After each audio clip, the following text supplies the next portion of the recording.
take me into the shoes of, you do have that big race coming up. Mm-hmm. The races this weekend, right? Whether it's a 2K performance, right? You're maybe your last one of the season. So you're thinking to yourself, this is my last shot to put together a score that I feel really good about. Maybe it's that big race in spring, championship racing season. But talk a little bit about just tangible things that, if that athlete came to your office and was like, "Hey, I'm freaking out now. I got this big thing coming up on Saturday."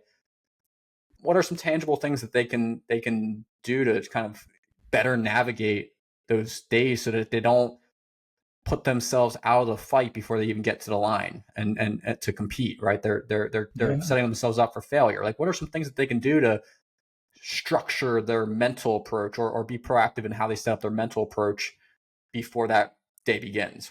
Talk about that if you don't mind. No, definitely. I think it starts with kind of some boring things, like making sure you are still checking those boxes. Every athlete I talk to, I ask them about sleep, because sleep is the number one thing. And really, if people don't remember anything from this conversation other than I should be making sure I get enough sleep every night, I would be happy, because that's probably the number one key. I think I heard a TED talk, and I can't remember who, but they said that, if sleep was a performance enhancing drug, it would be illegal, because it does that many good things for you, both mentally and physically. And so that's the first thing. If you want to make sure you're good to go on race day and anxiety is going to be at a minimum, you're going to feel good, you need to start getting sleep well in advance. So that's kind of number one. Number two, making sure that you're taking care, I mean, not number one, number two, making sure you're taking care of those other things. Are you eating right? Are you making sure you're hydrated? All of those physical things, because the physical things will affect your mental preparation and how you feel on race day.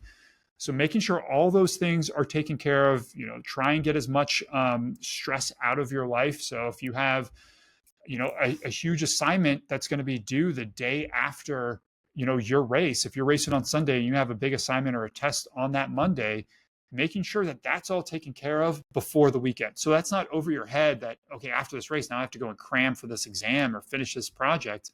Make sure all that's taken care of well ahead of time if you're in school. Okay, so we have all of those things kind of taken care of. So now we're just left with our own thoughts, and we're starting to get anxious. So it's first understanding that anxiety has two components. It has a physical component, it has a psychological component. And so the anxiety we feel physiologically, this is going to be, like the butterflies, the antsiness, the increased heart rate, the maybe you feel nauseous. All of those things are like very bodily manifestations of anxiety and feeling anxious. The psychological is going to be the worry, the doubt, the fear. So making sure that we are aware that those two usually go together, but they are slightly different in the way that we would handle them. And I guess with that is just knowing that anxiety in and of itself is not a bad thing. Anxiety is just a message saying that, hey, this thing is important to me. And I'm just like, I'm worried about it because I care about it. If you weren't anxious before a race at all, I would actually be a little bit more nervous, because I would be worried about how much does this actually matter to you. So having a little anxiety, not a bad thing. And almost everybody's going to have anxiety. So again, kind of going back to thinking that you're not alone, you're definitely not alone in feeling anxious. Okay, so if we normalize it, it's okay to have it. That already will kind of bring the level down, because a lot of it's when we're fighting that anxiety, like, I shouldn't be feeling this. Like, why am I feeling this? I'm weak for feeling this. No, you're not. It's just important to you. And the more you fight it, the more it's actually going to blow up into something bigger than it needs to be. So that's kind of first thing, normalize it. After that, deal with the physiological side, so the body side first. That usually happens the closer you get to the race, like on race day is like when you start to feel those physical symptoms. So this sounds super basic, but it's really the most effective tool, and it's deep breathing. And you might have heard this before, and you might be rolling your eyes, but it really is the most effective thing. Because if you take a deep breath, so if you breathe in deep and you let it out nice and slow, like three big things happen. Like your heart rate will reduce. It has to. And so that calms your body down. Your blood pressure goes down, which is also something that, has an increased stress effect. And then your muscles will relax. So that tension starts to ease. So if you can get into just a habit of deep breathing, I usually tell people to do what we call box breathing. So if you're like watching on the screen, you can like inhale for 4 or 6 or 8. You then hold it for 4, 6, 8. You exhale for the same amount of time, and then you hold it, and then you inhale, and you just kind of go around, hence in a box. That's just a way so you focus your mind on the breathing, and it just kind of gives your mind something to do, relaxes you a little bit. Go for a walk, try to get the nerves out. Like just those things are what I would recommend physiologically, very basic, just to kind of calm yourself down. On the psychological side, if you have doubts, worries, fears, the first thing is the preparation that happens beforehand. So we will be more anxious if we do not feel prepared for what we're doing. So all those like ticking the boxes of sleeping and nutrition and stress and all that, that's all just to help us feel more confident going into the race. If I know I'm well, I'm well fed, I've been sleeping good, I trust my training, all that's really going to help me feel more confident.